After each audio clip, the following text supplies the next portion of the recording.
সম্পদ বৃদ্ধি ও অভাব দূর করার জন্য একটি দোয়া বেশি বেশি পড়বেন, বিশেষ করে ফজরের নামাজের পরে ও মাগরিবের নামাজের পরে এই দোয়াটা মাস্ট বি পড়বেন।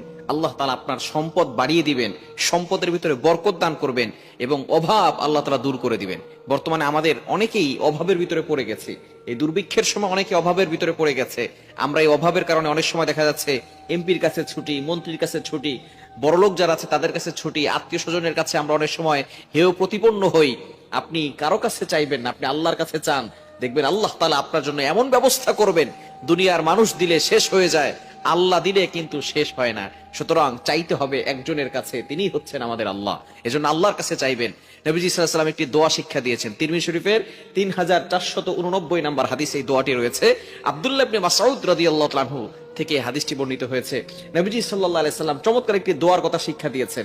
এই দোয়া যে ব্যক্তি ফজরের নামাজের পরে পড়বে এবং মাগরিবের নামাজের পরে পড়বে, আল্লাহ তাআলা তাদের সম্পদ বৃদ্ধি করে দিবেন এবং আল্লাহ তাআলা অভাব দূর করে দিবেন এবং আল্লাহ পাক রব্বুল আলামিন সম্পদের ভিতরে বরকত দিয়ে দিবেন। অনেকে বলে, হুজুর আমরা তো আমল করি কিন্তু আমলে কোনো কাজ হয় না। আপনি বলতেছেন আমলে কাজ হবে কিন্তু কাজ হচ্ছে না। তবে অবশ্যই আমাদেরকে স্মরণ রাখতে হবে, আপনি শুধু আমল করবেন, নামাজ পড়বেন না, তাহলে কিন্তু হবে না। নামাজ পড়তে হবে, হালাল খেতে হবে। ইউর ইনকাম শুড বি হালাল, ইউর ফুড শুড বি হালাল, ইউর ড্রিঙ্ক শুড বি হালাল। আপনার অলওয়েজ হালাল হতে হবে। হালাল খাবেন না হারাম খাবেন, আবার বলবেন হুজুর আমি আমার সংসারে বরকত চাই, বরকত হচ্ছে না। যারা হারাম খাবে লিখে রাখেন, কোটি কোটি টাকা ইনকাম করলেও সেই সংসারের ভিতরে কোনোদিন বরকত আসবে না। সংসারের ভিতরে শুধু বরকত তো দূরের কথা, কখনো শান্তিও আসবে না। একের পর এক অসুস্থ হয়ে যাবে, অশান্তি লেগেই থাকবে, কখনো ওই ঘরের ভিতরে শান্তি আসবে না। এজন্য হারাম ইনকাম দূরে সরিয়ে দিতে হবে।